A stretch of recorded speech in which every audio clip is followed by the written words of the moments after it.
이번 주 말씀은 호세아 9장 7절부터 9절 말씀까지 어리석은 자가 누구인가 1편 말씀드립니다. 이 말씀으로 이 한 주간도 승리하시고 복받는 귀한 주간 되시기를 축원합니다. 호세아서 9장 7절서부터 9절. 어리석은 자는 누구인가? 첫 번째 시간입니다. 2주에 걸쳐서 이 말씀을 드릴 것입니다. 그래서 오늘은 첫 번째 시간, 어리석은 자는 누구인가? 이 호세아서는 크게 두 부분으로 나뉘어져 있습니다. 1장에서 3장까지는 호세아의 아내 고멜의 이야기를 통해서 하나님께서 타락한 이스라엘 백성도 끝까지 사랑하신다는 것을 말씀하고 있고, 4장에서부터 14장까지는 호세아 선지자의 9편지에 걸친 설교입니다. 이해하시겠습니까? 첫 번째 주제는 호세아서의 아내 고멜에 대한, 네가 얼마나 많이 범죄하고 죄를 저질렀는지, 그러나 하나님은 그 이스라엘 백성도 끝까지 사랑하신다는 것을 알려주시고, 두 번째 이야기는 호세아서가 설교를 통해서 우리에게 알려주시는 그런 말씀입니다. 그 가운데서 호세아 9장, 오늘 본문은 5번째 설교입니다. 그 중에서도 이해하기 어려운 말씀이 오늘 우리가 읽은 본문입니다. 이 말씀은 우리말 번역이 대단히 난잡하고 해석도 어렵습니다. 다시 한번 보면은요, 형벌의 날이 이르렀고 보응의 날이 임한 것을 이스라엘이 알지라. 심판과 보응의 날이 이랐다 이겁니다. 그래서 알아라. 선지자가 어리석었고 신에 감동하는 자가 미쳤나니 이는 내 죄악이 많고 내 원한이 큼이니라. 이해가 안 돼요. 선지자가 미쳤대요. 어리석었대요. 신에 감동한 자도 미쳤대요. 이게 말이 이상하잖아요. 해석도 이상하게 나오잖아요. 이 말씀을 보면 이스라엘이 망하고 형벌의 날이 오게 된 것은 선지자들이 어리석고 성령의 감동을 받은 사람이 미쳤기 때문이다. 그렇게 생각하는 거예요. 말이 됩니까? 이해가 안 되죠. 선지자가 또 성령의 감동 받은 자가 어리석었고 미쳤기 때문에 이스라엘 백성이 심판을 받는다. 그렇게 생각하는 거예요. 그러니까 가만히 보면은 선지자들의 죄악 때문에 나라가 망하는 것처럼 해석돼 버리는 거예요. 이게 참 난해한 거예요. 에브라임은 내 하나님 파수꾼이오늘, 선지자는 그 모든 행위에 새 잡는 자의 금을 갖고 그 하나님의 전에서 원한을 품었도다. 그러니까 북왕국의 대표되는 지파가 에브라임이었기 때문에 북쪽 왕국을 에브라임이라고 불렀어요. 사람의 이름을, 명칭을 그대로 불렀습니다. 뭐 북이스라엘, 남유다 이렇게 한 게 아니라 그냥 에브라임, 북왕국을 에브라임이라고 불렀어요. 그런데 선지자들이 에브라임에게 올무를 놓아서 망하게 했다 이거예요. 아니, 구원을 못할 망정, 바른 길로 인도하지를 못할 망정, 오히려 올무를 놔가지고 북이스라엘을 망하게 했다 이거예요. 선지자들이 올무를 놨다 이겁니다.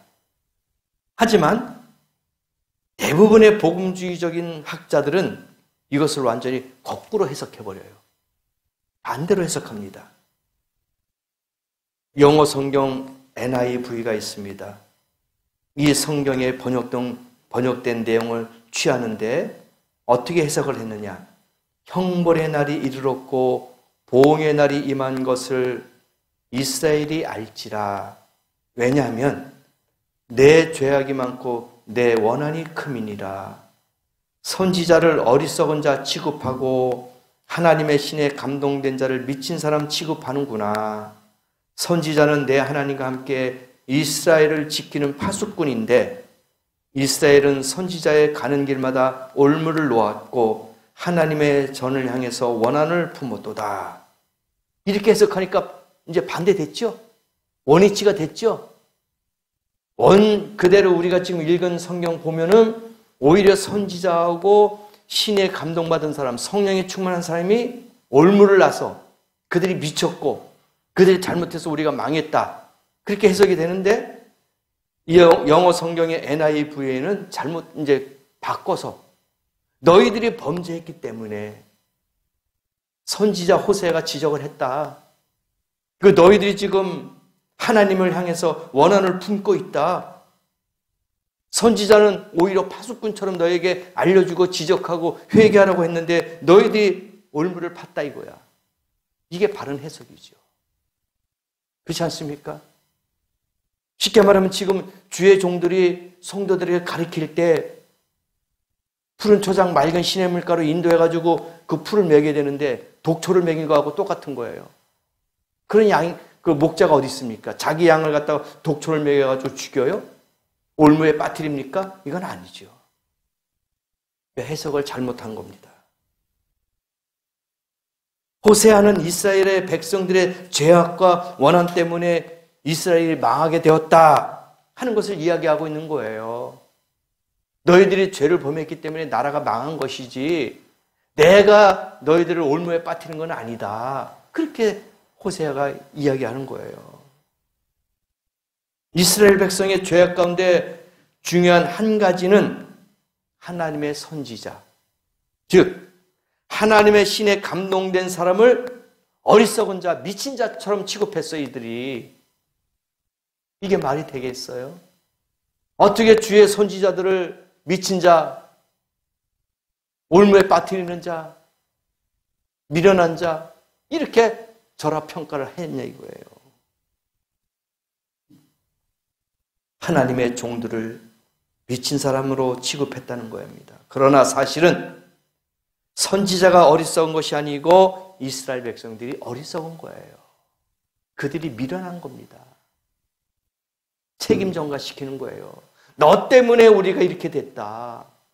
핑계대는 거예요. 죄인들 한번 보세요.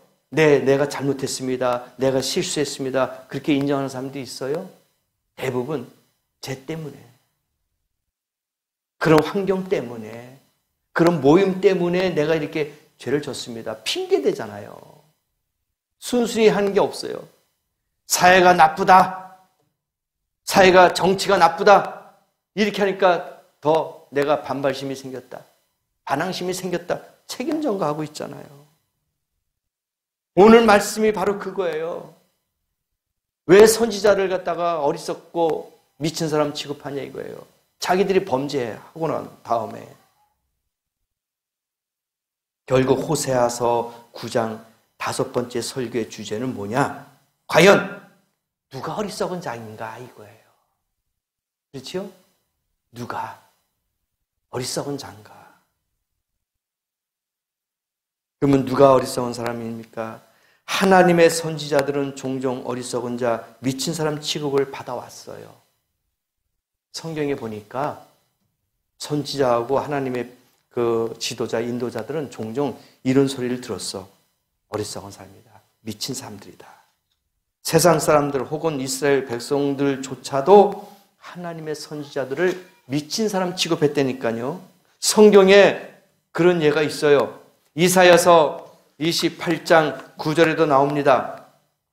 28장 9절에도 유대의 백성이 이사야 선지자를 조롱했어요. 그들이 이르기를 그가 네게 지식을 가르치며 네게 도를 전하여 깨닫게 하려는가? 젖떨어져 품을 떠난 자들에게 하려는가? 그러니까 조롱하고 어리석게 생각하는 거예요. 선지자들을. 유다 백성이 포도주와 독주에 취해서 이런 말들을 하고 있는 것을 알 수 있어요. 그들이 지금 독주에 취해 있어. 그래서 이사야서 28장 9절 말씀을 그들이 이야기하는 거예요. 술에 취해 있어 지금. 그러니까 맹정신이 아니야. 오락가락하는 거예요. 그런 상태에서 이사야를 이렇게 선지자를 갖다가 또 조롱하는 겁니다. 술에 취해 비틀거리면서 하나님의 말씀을 증거하는 이사야 선지자를 조롱하고 업신여기는 것이 바로 이 말씀이에요. 성경에 또 있어요. 예레미야 20장 7절을 보니까 예레미야가 사람들에게 조롱당할 때의 심정을 기록하고 있어요. 사람들이 선지자 예레미야를 조롱해요. 그러니까 예레미야가 자기의 그 심정을 이렇게 얘기합니다. 여호와여, 주께서 나를 권유하심으로 내가 그 권유를 받아 싸우며 주께서 나보다 강하사 이기셨으므로 내가 조롱거리가 되니 사람마다 종일토록 나를 조롱하나이다. 조롱당하고 있어요. 주의 백성들이 조롱하고 있단 말입니다. 지금 시대도 그래요. 목회자를 조롱하는 사람들이 왜 없겠습니까? 있어요. 목사를 비판하고 조롱하고 비하하는 소리가 얼마나 많이 있습니까? 조롱하는 거예요. 하나님께서 권유한다는 말은 뭐냐? 꼬셨다는 말이에요. 예레미야가 그 소리, 조롱하는 소리를 들으니까 마음이 무겁고 아픈 거야. 그러니까 하나님, 왜 나를 권유했습니까? 그 말은 하나님, 왜 나를 꼬셔가지고 선지자로 만들었습니까? 이거예요. 왜 나를 유혹해가지고 이 말씀을 증거하는 선지자로 세웠습니까? 얼마나 많은 조롱을 당했으면 그 말을 했겠냐 이거예요. 감당할 수가 없었던 겁니다. 조롱거리가 너무나도 심했던 거예요. 하나님께서 나를 꼬셔가지고 선지자 했더니 사람들이 다 나를 조롱거리로 만들지 않았습니까? 내가 너무 힘들어요. 하고 하소연하는 게 바로 이 예레미야 20장 말씀이잖아요. 탄식하는 거예요. 예레미야는 유다 백성을 향해서 선포합니다. 너희들이 죄악을 많이 졌기 때문에 앞으로 바벨론의 포로로 갈 것이다. 회개하라 이거예요. 예레미야가 막 백성들에게 가르치고 막 선포했어요. 그 죄가 하늘에 사무쳤으니 빨리 회개하라. 그렇지 않으면 너희가 바벨론의 포로로, 이방 나라의 포로로 잡혀갈 것이다.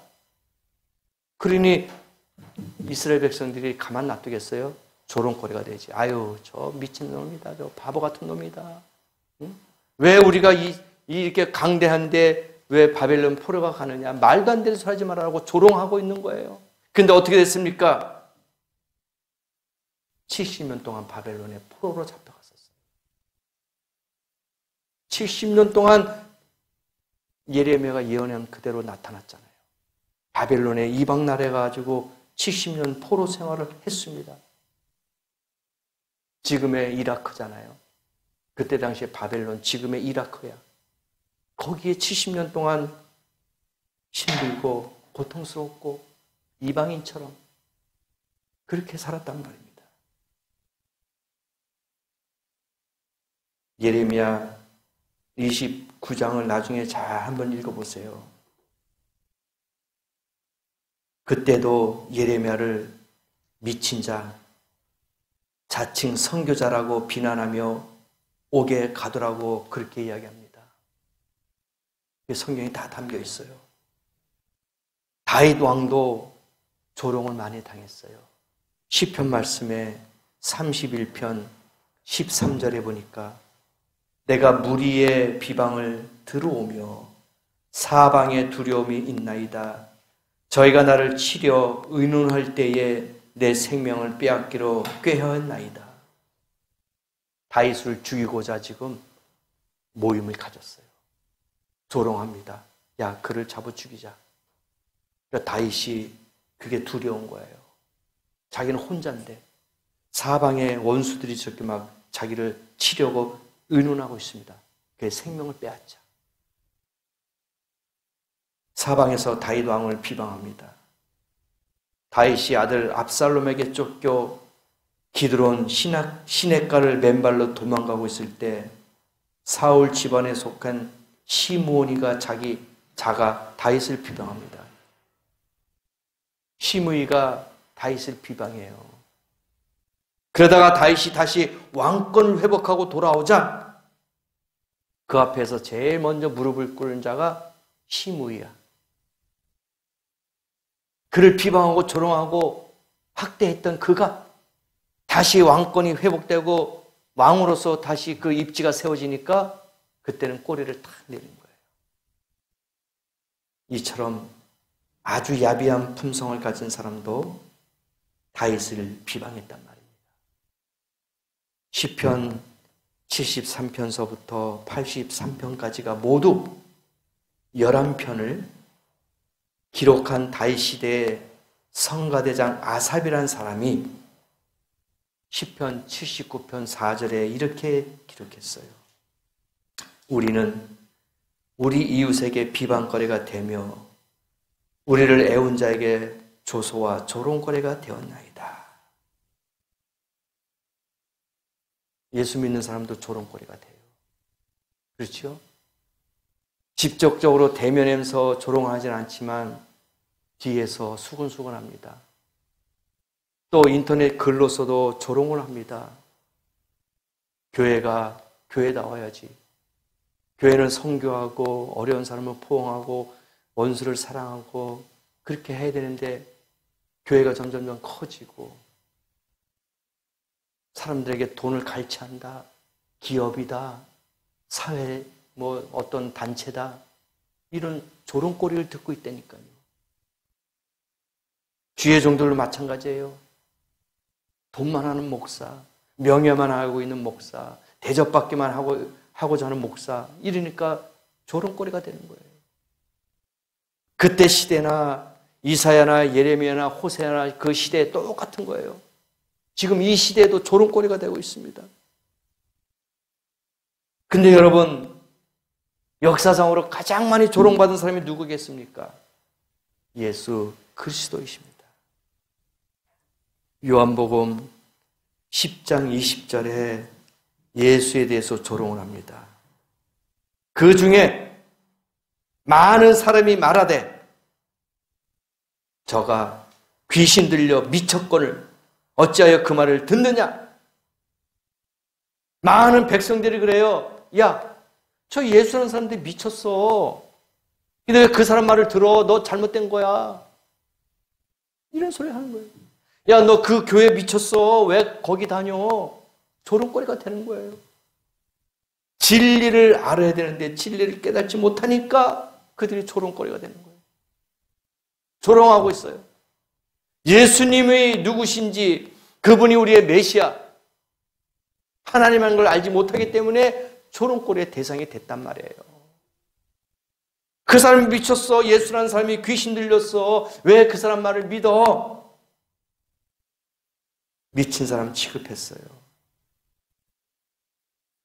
이 시대도 마찬가지예요. 우리는 그런 소리를 듣고 신앙생활 하고 있잖아요. 미친 사람 취급을 받아요. 그러니 예수님의 말을 듣지 않죠. 주의 종의 말을 듣지 않아요. 이게 현실이야. 이게 믿음의 현 주소란 말입니다. 사도 바울은 안 그랬을까요?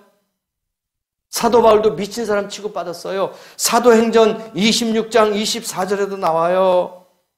바울이 이같이 변명하며 베스도가 크게 소리 질러 가로되 바울아, 내가 미쳤도다. 내 많은 학문이 너를 미치게 한다. 그렇게 했어요. 사도 바울이 똑똑하잖아요. 가브리엘 문화에서 공부를 했고 로마 시민권을 갖고 있던 사람이야. 그때 이 사도 바울이 전파하고 선교했던 그 시대가 로마가 장악했던 그런 시대예요. 세계 최강이었죠. 이스라엘 나라도 그 속국으로 만들고 있었어요.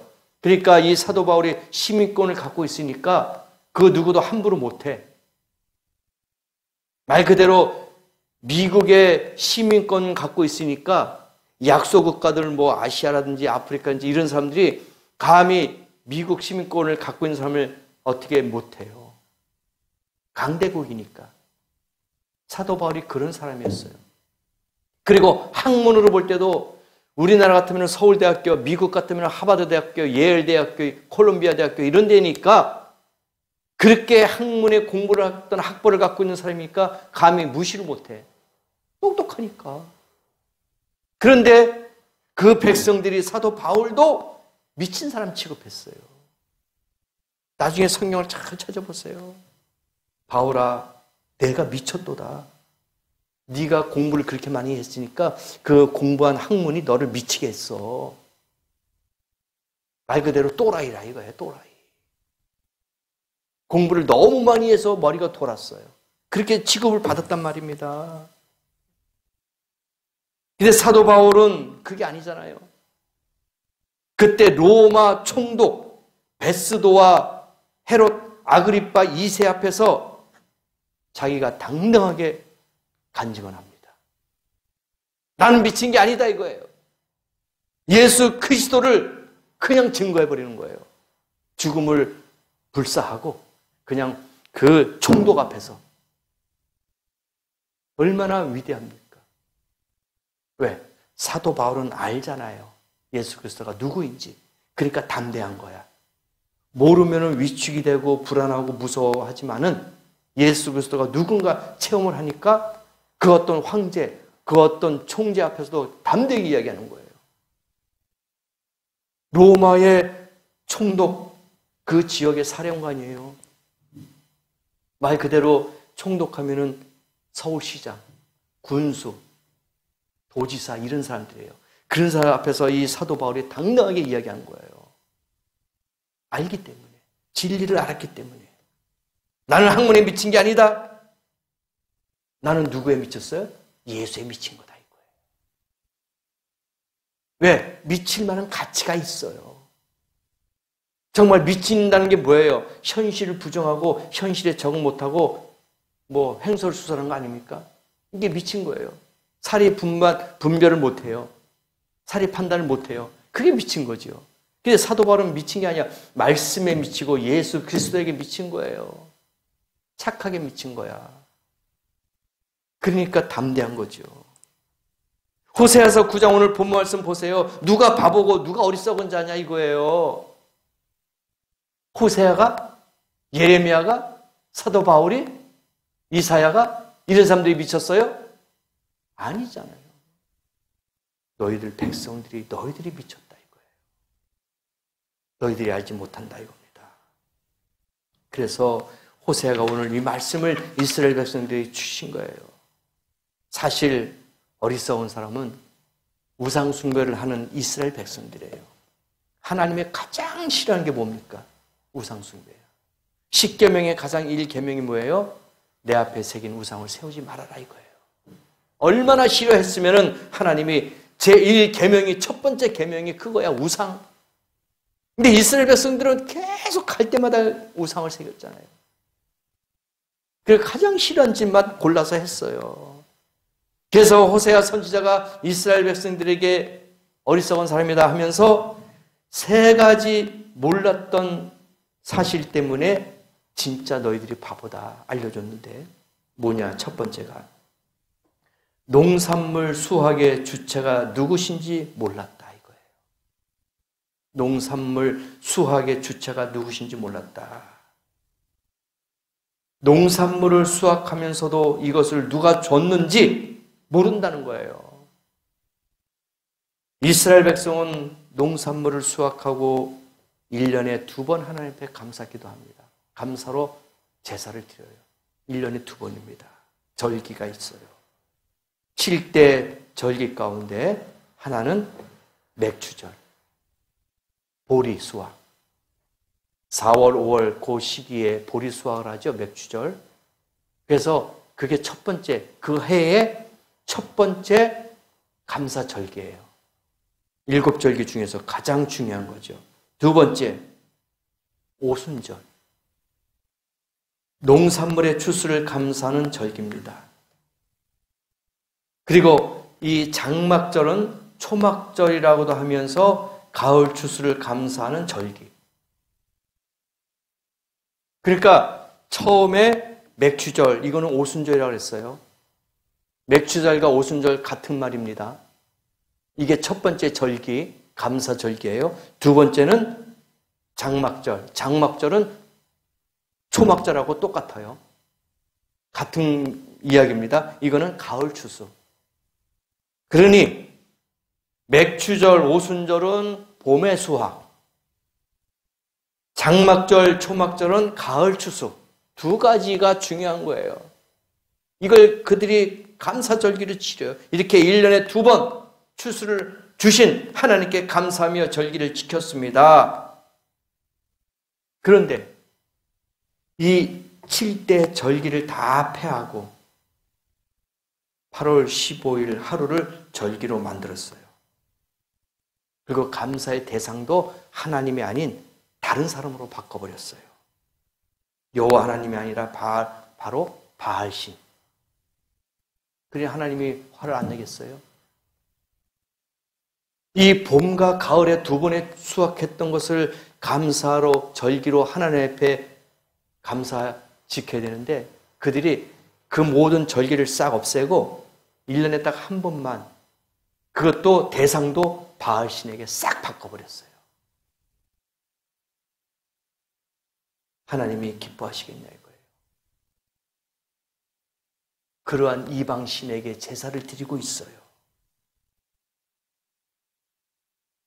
바알신이라고 하니까 우리와 상관없는 가나안 지방의 신이라고 생각할 수 있는데 바알신은 우상을 통칭하는 신이에요. 바알신이라는 것은 우상을 통칭하는 이름이란 말입니다. 모든 잡신들, 이방신들의 대표 이름이 바로 바알이에요. 바알.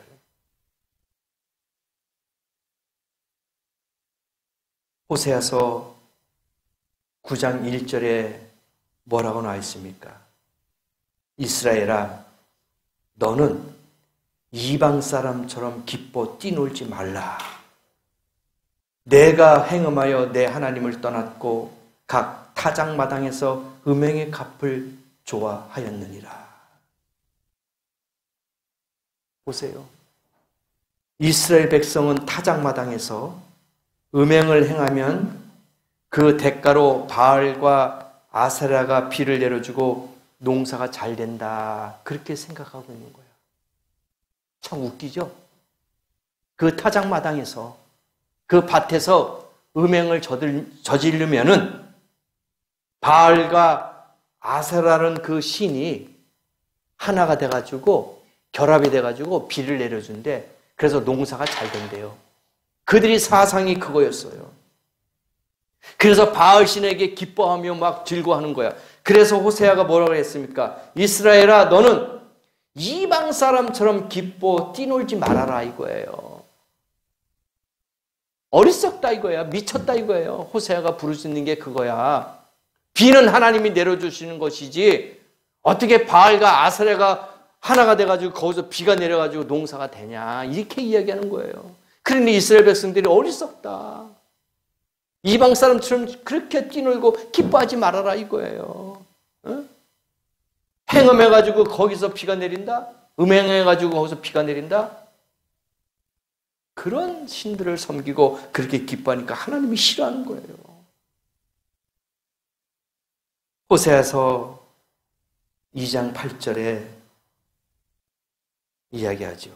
곡식과 새 포도주와 기름은 내가 저에게 준 것이요 저희가 바알을 위하여 쓴 은과 금도 내가 저에게 더해준 것이오늘 저는 알지 못하도다.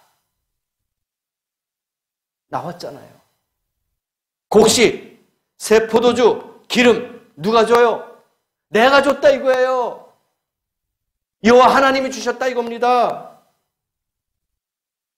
여호와 하나님께서 먹을 것, 기름, 포도주를 다 주셨는데 금과 은도 주셨는데 그것을 바알이 줬다고 하니까 얼마나 답답합니까? 정말 어리석은 자들 아닙니까? 하나님이 준 거예요. 은과 금도 주고 너희가 먹을 곡식도 주고 포도도 주고 기름도 줬는데 왜 내가 줬는데 왜 바알신이 줬다고 하느냐? 하나님이 안타까운 거예요. 그러면서 하나님께서 진노하셔서 다음과 같은 말을 주셨어요. 호세아서 2장 9절에 그러므로 그 시절에 내가 내 곡식을 도로 찾으며, 하나님의 곡식을 뺏어간대요. 걷어간대요. 그 시기에 내가 내 새 포도주를 도로 찾으며, 포도주도 다시 뺏어간다는 거예요. 또 저희 벌거벗은 몸을 가리울 때 양털과 내 삶을 빼앗으리라. 나오잖아요. 하나님이 다 뺏어가는 거예요. 응? 너희들이 더 악하게 하니까 하나님 어떻게 해요? 이제 도로 찾아가겠다 이거예요. 주신 축복과 주신 은혜나 다 뺏어가겠다. 내가 줬는데도 감사하지 못하고 내가 줬는데도 깨닫지 못하니까 오히려 이방신, 바알신이라든지 아세라 신에게 너희가 막 절을 하고 기뻐하고 춤추니까 내가 뺏어가겠다 이거예요. 여러분, 우리의 예배는 하나님이 대상이 되어야 될 줄 믿습니다. 우리의 찬양의, 우리의 감사의 대상은 여호와 하나님인 줄 믿습니다. 이방신에게 하면은 다 빼앗겨요. 나도 모르게 하나님이 다 걷어가신단 말입니다. 나의 나된 것은 주의 은혜 아니겠습니까? 그런데 어떻게 또 바알신이 되고 아세라 이방신이 되냐 이거예요.